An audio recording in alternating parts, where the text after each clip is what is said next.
दिल्ली में एक मौत कमलेश्वर जी की जो है कहानी है। ये कमलेश्वर जी की बहुत ही सीधी सादी यहाँ पर कहानी है, मगर फिर भी इसमें व्यंग्यात्मकता है। टेक्स्ट बुक से 8 कहानियों में से 40 अंक के लिए इस तरह प्रश्न पूछेंगे, फिर 10-10 अंक के प्रश्न आपको यूनिट 4 से पूछेंगे। 2 प्रश्नों का सही उत्तर लिखने पर यहाँ पर भी आप 20 अंक प्राप्त कर सकते हैं। तो हिंदी की प्रतिनिधि कहानियां जो यहाँ पर डॉक्टर विराट जी से यहाँ पर संपादित है, अगर उसके बारे में बताना है तो उसमें कुल 40 अंक के लिए प्रश्न पूछेंगे।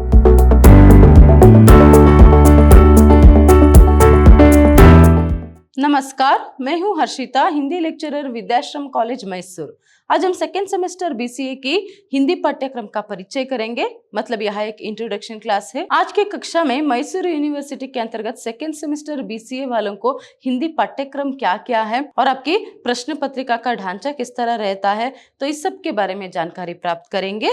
देखिए यहाँ पर आप देख सकते हैं, यही आपको इस बार टेक्स्ट बुक है। देख सकते हैं हिंदी की प्रतिनिधि कहानियां डॉक्टर विराट जी की टेक्स्ट बुक जो है इस बार आपको रखा गया है। तो हिंदी की प्रतिनिधि कहानियां है। तो यहाँ पर आप देख सकते हैं पाठ्यक्रम का परिचय। अगर यूनिट 1 जो है अगर देखेंगे तो यूनिट 1 में आपको कहानी का उद्भव एवं विकास जो है यहाँ पर रहेगा। मतलब यूनिट 1 के अंतर्गत कहानी मतलब क्या है और कहानी का उद्भव जो है कैसे हुआ, उसका विकास जो है कैसे रहा, उसकी विकास यात्रा जो है कैसे रही, सबके बारे में जानकारी हम लोग प्राप्त करेंगे। तो नेक्स्ट देखिए यहाँ पर यूनिट 2 के अंतर्गत, मतलब यूनिट 2 में जो है आपको हिंदी की प्रतिनिधि कहानियां हैं। जो सबसे पहले हमने यहाँ पर जो टेक्स्ट बुक देखा ना विराट जी की, तो वही प्रतिनिधि कहानियां डॉक्टर विराट जी की है। तो इसमें 1 से 4 का अध्ययन आपको करना पड़ेगा, मतलब 4 कहानियां 1 से 4 तक का अध्ययन करते यहाँ पर क्या है, प्रारंभिक जो यहाँ पर 4 कहानियां है, मतलब स्टार्टिंग फर्स्ट 4 स्टोरीज जो है यहाँ पर आपको यूनिट 2 के अंतर्गत आता है। तो उसके बारे में यहाँ पर हम लोग जानकारी प्राप्त करेंगे। तो नेक्स्ट देखिए यूनिट 3 में क्या है। तो यूनिट 3 के अंतर्गत यहाँ पर हिंदी की प्रतिनिधि कहानियां डॉक्टर विराट, मतलब वही टेक्स्ट बुक है। देखिए एक ही टेक्स्ट बुक को आपको 2 यूनिट में विभाजित किया गया है। एक ही टेक्स्ट बुक को 2 यूनिट में विभाजन करके यहाँ पर आगे की जो 4 से 8 तक का अध्ययन है यहाँ पर आप लोग करेंगे। मतलब 4 से 8 तक का अध्ययन, मतलब सेकेंड ऑफ जो 4 स्टोरीज है तो उसे आप यूनिट 3 के अंतर्गत पढ़ेंगे। मतलब वही टेक्स्ट बुक है तो उसमें कुल कितने हैं यहाँ पर 8 कहानियां हैं। उन कहानियों में पहले 4 सेकेंड यूनिट में और उसके बाद दूसरे 4 पार्ट जो है या फिर स्टोरीज जो है वहां क्या है यहाँ पर तीसरी यूनिट पे हम यहाँ पर अध्ययन करेंगे। तो इस तरह सिलेबस को क्या है डिवाइड किया गया है। तो नेक्स्ट देखिए यूनिट 4। तो यूनिट 1, 2, 3 जो है यहाँ पर आपको किसमें आता है, कहानी के बारे में आता है। मतलब यूनिट 1 में कहानी के उद्भव और विकास के बारे में जानकारी प्राप्त करेंगे संक्षिप्त में। फिर यूनिट और 3 जो है दोनों के लिए दोनों को मिलाकर एक ही टेक्स्ट बुक है।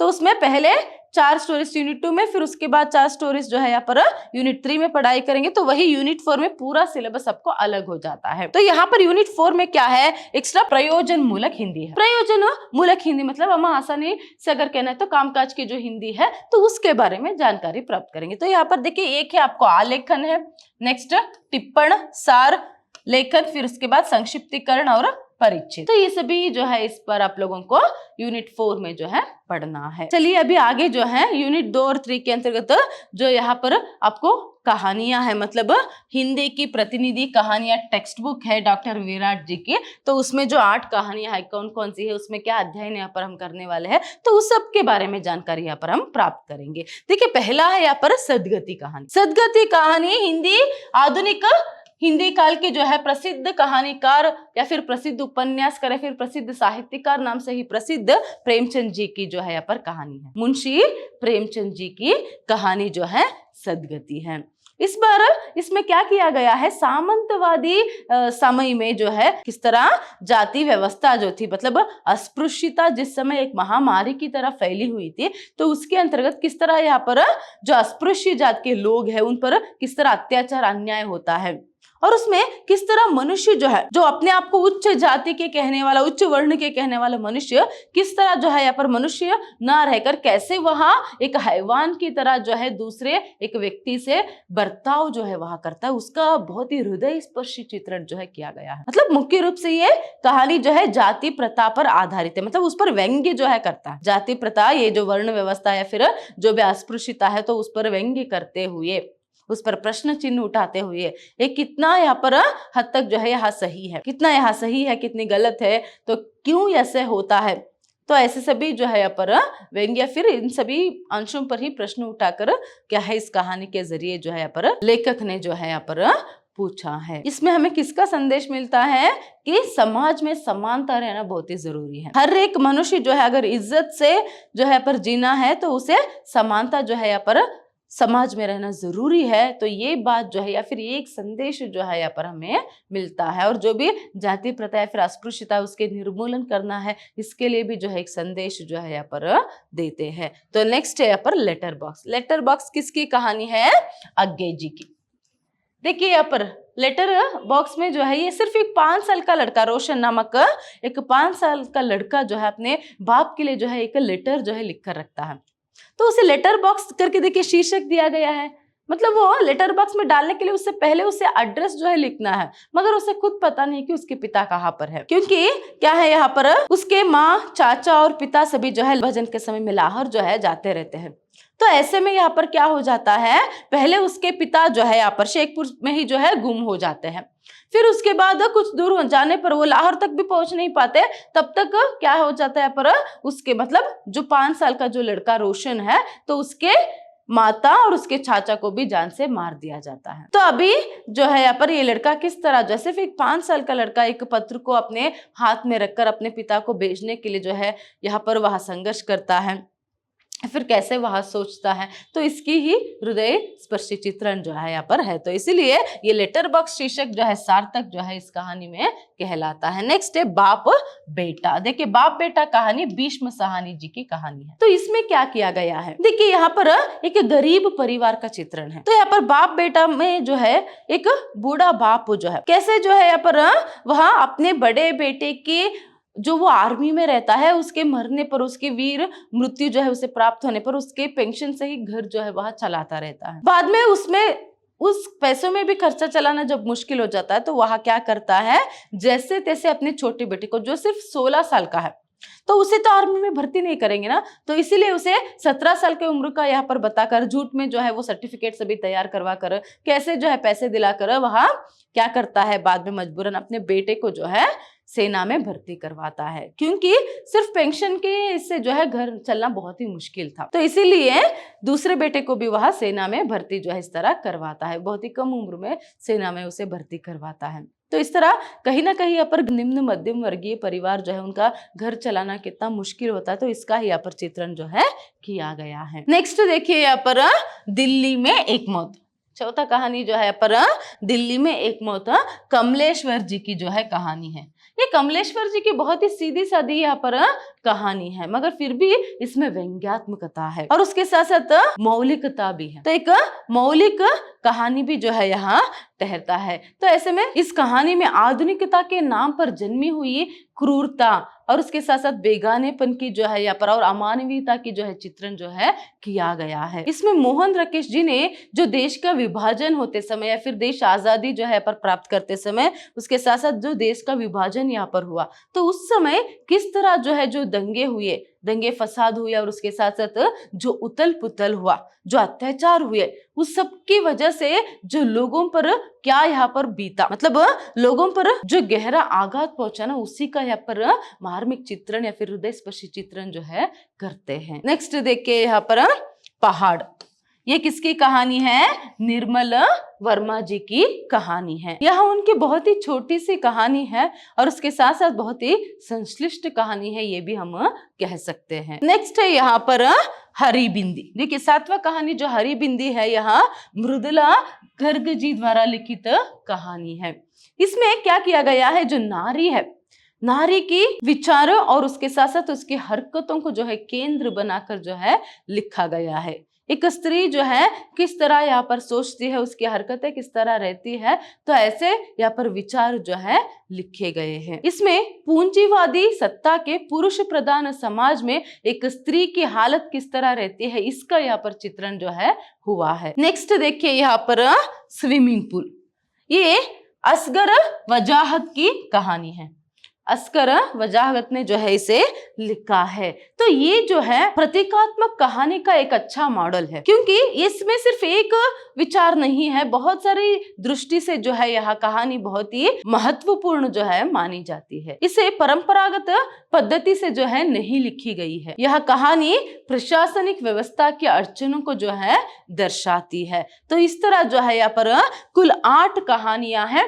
तो इसमें से फर्स्ट 4 मतलब 1, 2, 3, 4 जो है आपके यूनिट 2 के अंतर्गत आता है, और बाकी ये सभी जो है 5, 6, 7, 8 कहानियां जो है यूनिट 3 के अंतर्गत जो है आती है। तो अभी नेक्स्ट देखिए यहाँ पर यूनिट 4 के बारे में अगर हम देखेंगे तो इसमें आपको प्रशासनिक हिंदी के अंतर्गत क्या क्या पढ़ना है। एक आलेखन, देखिए आलेखन मतलब ड्राफ्टिंग है ना, तो उसके बारे में जानकारी प्राप्त करेंगे। फिर टिप्पण जो है कैसे लिखा जाता है, फिर सार लेखन कैसे लिखा जाता है, उसके बाद संक्षिप्तीकरण कैसे किया जाता है और क्यों किया जाता है, कहाँ किया जाता है, इसके बारे में वर्णन है। नेक्स्ट परिच्छेद है।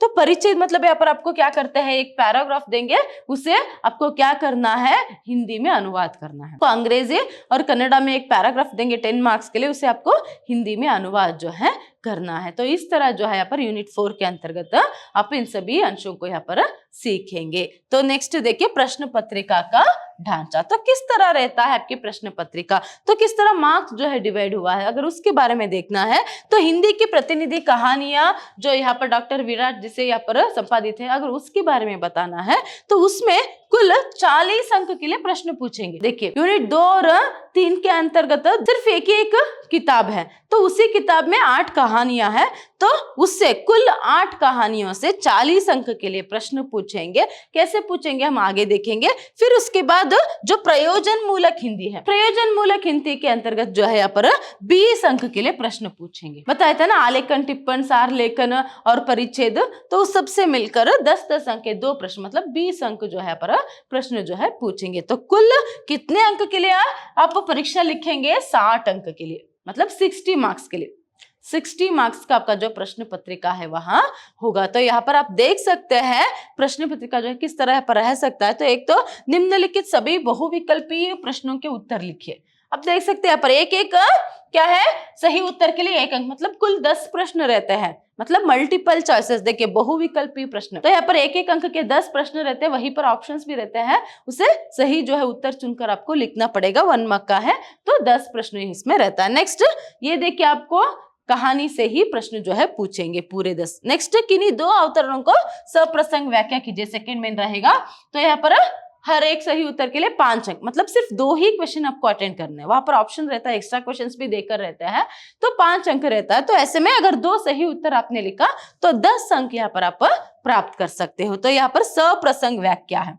देखिए कैसे आप पीयूसी में सभी संदर्भ स्पष्टीकरण लिखते थे ना, तो वैसे ही सप्रसंग व्याख्या और थोड़ा एक्सप्लेन करके यहाँ पर आपको लिखना पड़ेगा। 5 अंक के लिए जो है रहता है। नेक्स्ट देखिए सेक्शन बी के अंतर्गत थर्ड मेन में किन्हीं 4 लघु प्रश्नों के उत्तर लिखिए। तो यहाँ पर लघु प्रश्न जो है संक्षिप्त में उत्तर लिखना रहता है ना, तो 5-5 अंक के लिए रहता है। तो यहाँ पर 4 लिखना तो 20 अंक के लिए है। तो इस तरह कुल 40 अंक के लिए सिर्फ आपको उस टेक्स्ट बुक से मतलब 8 कहानियों में से ही प्रश्न पूछेंगे। तो यहाँ पर भी ऑप्शन रहता है, आपको जो पता है या फिर आपको जो आसान लगे उन प्रश्नों को जो है सेलेक्ट करके आप 4 प्रश्नों का उत्तर जो है अगर सही तरीके से लिखेंगे तो 20 अंक यहाँ पर आप प्राप्त कर सकते हैं। तो नेक्स्ट सेक्शन सी से जो है यहाँ पर आप देख सकते हैं फोर्थ मेन किन्हीं 2 प्रश्नों के उत्तर लिखिए। तो यहाँ पर 10 अंक के लिए है, ईच क्वेश्चन जो है पर 10 मार्क्स के लिए है। तो कैसे यहाँ पर ये यूनिट 4 से आपको पूछेंगे, आलेखन के बारे में पूछ सकते हैं, टिप्पण के बारे में पूछ सकते हैं, सार लेखन के बारे में पूछ सकते हैं, और एक परिचित तो पर्टिकुलरली रहता ही है। समझ लो वो 10 अंक आपके हाथ में ही है। अगर आप हिंदी भाषा और उसके साथ साथ कन्नड़ा या अंग्रेजी दोनों में से किसी एक भाषा को भी अच्छे से जानते हैं तो क्या होगा, यहाँ पर 10 अंक आपके हाथ में है, ऐसे समझ लो। क्योंकि एक परिच्छेद देंगे उसे मतलब पैराग्राफ जो है देंगे, उसे क्या करना है, अंग्रेजी या फिर कन्नड़ से जो है हिंदी में अनुवाद जो है यहाँ पर करना है। तो इस तरह यहाँ पर आप देख सकते हैं टेक्स्ट बुक से 8 कहानियों में से 40 अंक के लिए इस तरह प्रश्न पूछेंगे। फिर 10-10 अंक के प्रश्न आपको यूनिट 4 से पूछेंगे। 2 प्रश्नों का सही उत्तर लिखने पर यहाँ पर भी आप 20 अंक प्राप्त कर सकते हैं। तो ये रही इस बार की आपकी पाठ्यक्रम। तो इस तरह आपको प्रश्न पत्रिका जो है यहाँ पर रहेगा। तो ऐसे ही यहाँ पर आपको अच्छे से तैयारी जो है करनी है। पहले तो आपको 8 कहानियों को अच्छे से पढ़कर जो है समझना है, फिर कैसे भी आपको ट्विस्ट करके क्वेश्चन पूछे आप उत्तर वहां पर लिख सकते हो। अगर एक बार अच्छी सी स्टोरी क्या है और उसमें कौन कौन से पात्र आते हैं इसे जान लिया तो क्या होगा, वैसे भी ट्विस्ट करके क्वेश्चन देने पर आपको आंसर जो है लिखना बहुत ही आसान होगा। फिर उसके बाद रही यूनिट 4 की बात, इसे भी अगर क्या है इसमें 4-5 टॉपिकों में जो है सिर्फ अगर आप 2-3 टॉपिक को जो है, मतलब एक तो परिचय तो कंपलसरी रहता है, उसके बाद कोई 2 टॉपिक भी अगर आप अच्छे से जान लेंगे तो क्या होगा, अच्छे से यहाँ पर आप अंक जो है प्राप्त कर सकते हैं। मगर एक बात यहाँ पर ध्यान रखिएगा, यहाँ पर आपको रट्टा मारने से कोई फायदा नहीं होगा। सब कुछ पढ़ना है, अच्छे से समझना है, जानना है, तभी जो है यहाँ पर आप उत्तर अच्छे से लिख पाएंगे और अंक भी अच्छे से ले पाएंगे। धन्यवाद।